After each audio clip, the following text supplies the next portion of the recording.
Salut tout le monde, j'espère que vous allez bien, c'est Loli. Alors aujourd'hui, je sais pas si vous voyez derrière moi, mais je suis dans une petite ville dans le centre de la France qui s'appelle Montmorillon et qui est connue pour abriter la cité de l'écrit et du livre. Donc il y a plein en fait d'enseignes qui ont un rapport avec le livre, avec la calligraphie, il y a des librairies aussi. Et ben voilà, on va faire un petit tour et je vais essayer de vous filmer quelques images, j'espère que ça vous plaira. Allez, à tout à l'heure.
Et voilà, je suis revenue de ma petite escapade à Montmorillon. Du coup, vous l'aurez compris, c'est une petite ville. Vous avez en fait un joli quartier médiéval dans lequel vous pouvez vous promener et où il y a plein d'établissements en rapport avec le livre, notamment plein de librairies. Là-bas, toutes les librairies sont exclusivement des librairies d'occasion qui proposent notamment des livres anciens, voire rares. Si vous aimez fouiner, c'est vraiment l'endroit soit où faire de bonnes affaires parce que vous pouvez acheter des livres d'occasion pour un prix intéressant, soit si vous aimez vraiment les beaux livres ou que vous cherchez en fait un livre qui aujourd'hui est difficile à trouver ou une édition pareille qui est difficile à trouver. Initialement, j'avais prévu de vous montrer plus de choses, notamment parce que il y a plein de petites boutiques, il y a des boutiques consacrées à la reliure, une qui est consacrée à la calligraphie, enfin voilà, vous avez des choses sympas. Et on n'a pas eu le temps en fait de s'attarder partout puisque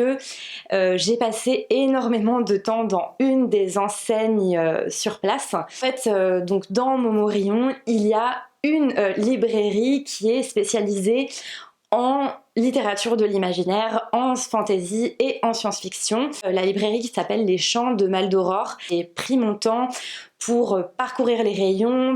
Autant vous dire que c'était les Champs de Maldoror, mais aussi les Champs de la Tentation. Alors d'habitude, je sais qu'il n'y a pas de book haul sur cette chaîne parce que c'est pas vraiment un type de vidéo que j'ai envie de faire.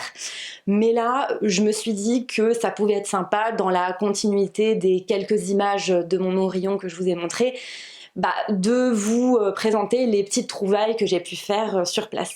Et c'est parti, je vais vous montrer mes petits achats. Alors, pour ce faire, je vais me munir de mon petit sac aux couleurs de la ville. Alors, il a pris un petit peu cher, hein, mais il est quand même assez sympa, je trouve. Allez, c'est parti. Hein. Je vais commencer par les beaux livres, hein, comme ça, voilà, je vous montre les belles prises. Et dans le premier, on m'a glissé un petit marque-page, j'avais pas vu. C'est un livre dans une assez belle collection qui s'appelle Les chefs-d'œuvre de la science-fiction. J'ai vraiment hésité parce qu'il y en avait plusieurs qui me tentaient dans cette collection. Je trouve que ça rend très très bien en fait avec le noir et le doré comme ça. Vous avez même le petit ruban. Finalement, donc j'ai pris, vous le voyez pas, mais en fait c'est sur la tranche. je vais approcher, je sais pas si vous allez voir, c'est Les Dieux Verts. Les Dieux Verts, du coup, c'est un ouvrage qui est considéré comme plutôt précurseur en fantasy slash science-fiction. L'amusant en fait, c'est que, je sais pas si vous avez vu, mais en fait sur la tranche c'est écrit N.Ch Henneberg pour Nathalie et Charles Henneberg. C'était un couple, mari et femme. Ce que j'ai compris de leur vivant, les livres sont principalement parus au nom de Charles Henneberg, donc le mari, alors que vraisemblablement en réalité c'est Nathalie Henneberg, donc l'épouse, qui était principalement à l'origine des textes. Je vais juste vous montrer pour que vous voyez, mais en fait donc il est assez beau parce que donc vous avez voilà, un vieux papier comme ça, et en fait rapidement vous avez une illustration, voilà, comme ça, qui donne un petit peu le mood, on va dire, de l'œuvre. J'en avais entendu parler sur la chaîne de Perceline,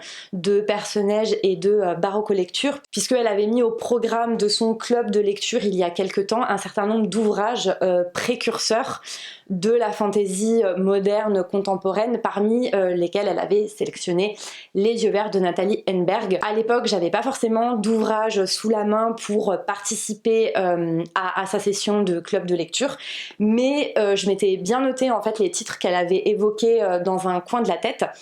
Et là, quand je l'ai vu dans cette belle édition, voilà, j'ai craqué, et puis j'allais le reposer, mais mon chéri l'a pris pour moi. Il me semble que ça raconte une histoire qui se déroule sur la Terre dans le futur, à un point où la nature a complètement pris le dessus sur l'homme. Donc je crois que les plantes, les insectes sont omniprésents, et que c'est pour ça qu'on va parler de dieux verts. A priori, suivre un protagoniste, je crois, qui va chercher à rencontrer ces fameux dieux verts pour trouver une solution pour que l'humain continue à exister. Ça m'intéresse parce que ça sonne un petit peu comme un roman écologiste avant l'heure. Je suis très curieuse de voir ce que ça donne. On continue avec ma pépite, voilà, c'est celui que je suis mais vraiment trop contente d'avoir trouvé. Je suis en pâmoison devant le bouquin. Il s'agit de ce livre qui est un volume d'une série qui s'intitule Les chefs-d'œuvre de la science-fiction et du fantastique, qui est paru en 1975. Alors évidemment, je pense que depuis, on pourrait inclure d'autres titres aux chefs-d'œuvre de la science-fiction et du fantastique. Donc dans ce beau bébé de 450 pages, j'ai à la fois Frankenstein de Mary Shelley, Dr. Jekyll et Mr. Hyde de Stevenson et Le Moine de Matthew Lewis.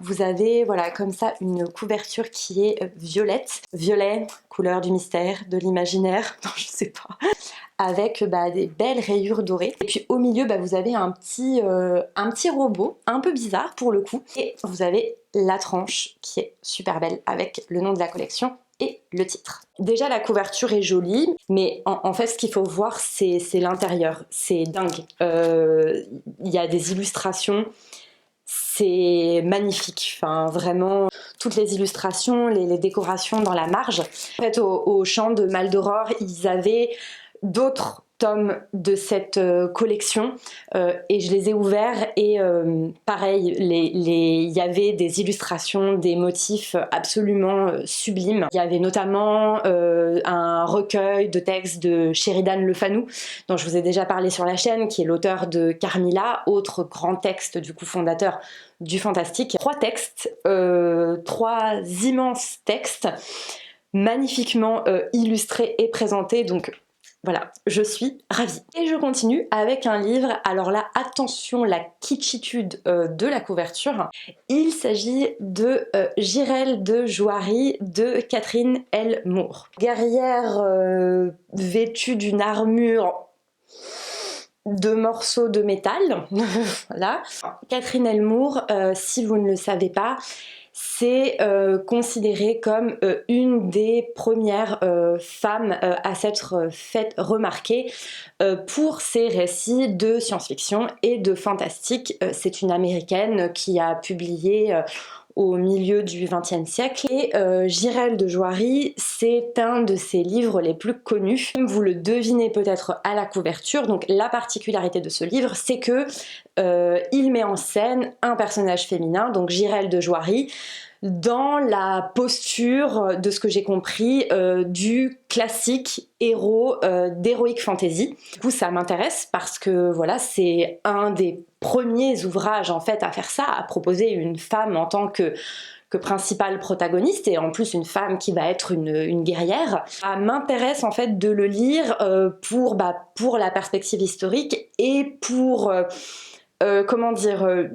avoir essayé de faire une lecture critique, puisque a priori, bien que ce soit un livre donc écrit par une femme, c'est un livre en fait qui tombe dans une certaine forme de sexisme et certains clichés. Je sais pas, hein, je parle sans l'avoir lu encore, mais de ce que j'ai cru comprendre, en fait Catherine Lucille Moore essaye tellement d'en faire des caisses que son personnage, ça devient un petit peu, vous savez, l'archétype de l'Amazone avec tout ce que ça peut présenter, on va dire, d'un petit peu cliché. Même si ça va peut-être être un petit peu folklore, j'ai quand même hâte de le découvrir. Voilà, c'en est fini pour cette vidéo. J'avais simplement envie de vous parler de Montmorillon parce que voilà, vous saurez que si vous passez dans le coin, c'est-à-dire un peu à l'est de Poitiers, vous avez un endroit où vous pouvez faire de belles visites et trouvailles livresques.